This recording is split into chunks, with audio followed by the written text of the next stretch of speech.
최신 귀멸의 칼날 극장판이 지금 정말 난리죠. 근데 이게 그냥 액션 영화가 아니라는 거예요. 기록적인 흥행 뒤에 사실 진짜 이야기는 따로 있습니다. 일본에서 개봉하자마자 그야말로 터졌습니다. 주말 단 며칠 만에 벌어들인 돈이 무려 55억 엔이에요. 네, 맞아요. 단 3일 만에요. 이게 뭐 입소문 따고 천천히 오른 게 아니고요. 그냥 개봉과 동시에 하나의 거대한 문화 현상이 돼버린 거죠. 384만 명이 극장으로 달려갔다니까요. 그리고 이 열기가 일본에서만 끝난 게 아니에요. 우리나라에서도 똑같았습니다. 개봉 첫 3일 동안 164만 명이 넘는 관객이 봤습니다. 엄청나죠? 아니, 도대체 비결이 뭘까요? 물론 뭐 작화는 말할 것도 없죠. 그냥 미쳤으니까. 하지만 이 영화의 진짜 힘은 사실 훨씬 더 깊고 어두운 것에 있습니다. 바로 이 괴물들, 혈기들의 마음속에요. 자, 지금부터 제대로 한번 파헤쳐 보겠습니다. 이 영화가 그냥 단순한 속편이 아니라는 점, 이게 중요해요. 이건 끝의 시작입니다. 10년 넘게 우리를 사로잡았던 이 대서사의 마지막, 그 3부작의 첫 번째 장이 열린 거예요. 이 영화가 왜 그렇게 특별한지 알려면 그 유명한 전작 무한열차랑은 뭐가 어떻게 다른지부터 봐야 해요. 완전히 다른 판이거든요. 자, 보세요. 무한열차가 렌고쿠라는 한 영웅에게 집중한 직선적인 이야기였다면 이번 무한성은 여러 인물들의 이야기가 동시에 펼쳐지는 훨씬 복잡한 구조예요.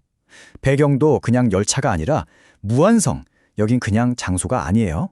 캐릭터들의 내면, 그 복잡한 심리를 그대로 옮겨놓은 살아있는 미로 같은 곳이죠. 절대 빠져나갈 수 없는 계속해서 구조가 바뀌는 이 공간 안에서 캐릭터들은 좋든 싫든 자신의 과거랑 정면으로 마주해야만 해요. 그러니까 모든 싸움이 칼싸움인 동시에 자기 자신과의 심리전이 되는 거죠.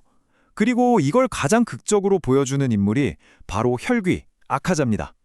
무한열차 보신 분들은 다 기억하시죠? 우리 모두가 사랑했던 영웅 렌고쿠를 죽인 그야말로 최강의 악당.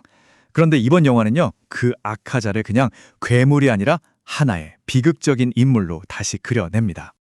이 타임라인을 보면 아카자가 왜 그렇게 됐는지 알 수 있어요. 원래는 하쿠지라는 이름의 평범한 소년이었죠. 아픈 아버지를 위해 도둑질까지 할 정도로 헌신적이었어요. 그런데 아버지는 아들에게 짐이 되기 싫다며 스스로 목숨을 끊습니다. 이게 첫 번째 비극이에요. 그러다 겨우 새로운 스승님과 약혼녀를 만나 희망을 찾나 싶었는데 그들마저 독살당하죠. 두 번째 비극입니다. 결국 지켜야 할 모든 걸 잃어버린 하쿠지는 인간이길 포기하고 혈기 아카자가 되는 길을 선택한 겁니다. 여기서 진짜 중요한 포인트가 나와요. 주인공 탄지로랑 아카자, 둘 다 가족을 잃는 끔찍한 고통을 겪었어요. 출발점은 같았죠? 하지만 그들의 선택은 완전히 달랐습니다. 한 명은 인간을 지키는 길을, 다른 한 명은 인간성을 버리는 길을 택했죠. 이게 우리한테 질문을 던지는 거예요. 영혼과 악당을 가르는 건 대체 뭘까? 바로 이 대사? 나도 한때는 인간이었어. 사랑받고 싶었던 소년이었다고. 이게 아카자 이야기의 모든 걸 말해줍니다. 이 고백에 관객들이 얼마나 공감했으면 회상 장면에서 극장 안이 온통 울음바다가 됐다는 말까지 나왔겠어요. 그리고 이런 비극을 가진 건 아카자뿐만이 아니었습니다. 맞아요. 인간 시절의 상처가 드러나는 악역은 아카자만이 아닙니다. 이 영화는 한 발 더 나아가서 모든 혈귀가 사실은 아주 인간적인 어떤 결핍, 어떤 상처 때문에 만들어진 존재라고 이야기하고 있어요. 이 표를 보면 더 명확해져요. 아카자는 사랑을 잃은 상실감 때문에 파괴적인 힘을 택했죠. 칼가쿠는 인정받지 못한다는 열등감 때문에 결국 동료를 배신했어요. 반면에 귀살대인 시노부를 보세요. 그녀 역시 소중한 사람을 잃었지만 그 슬픔을 복수가 아닌 모두를 위한 자기 희생으로 승화시켰습니다. 똑같은 고통이 어떻게 한쪽은 괴물로 다른 한쪽은 영웅으로 만드는지 극명하게 보여주는 거죠. 자, 그러다 보니 우리는 이 영화의 가장 중심에 있는 철학적인 질문과 마주하게 됩니다.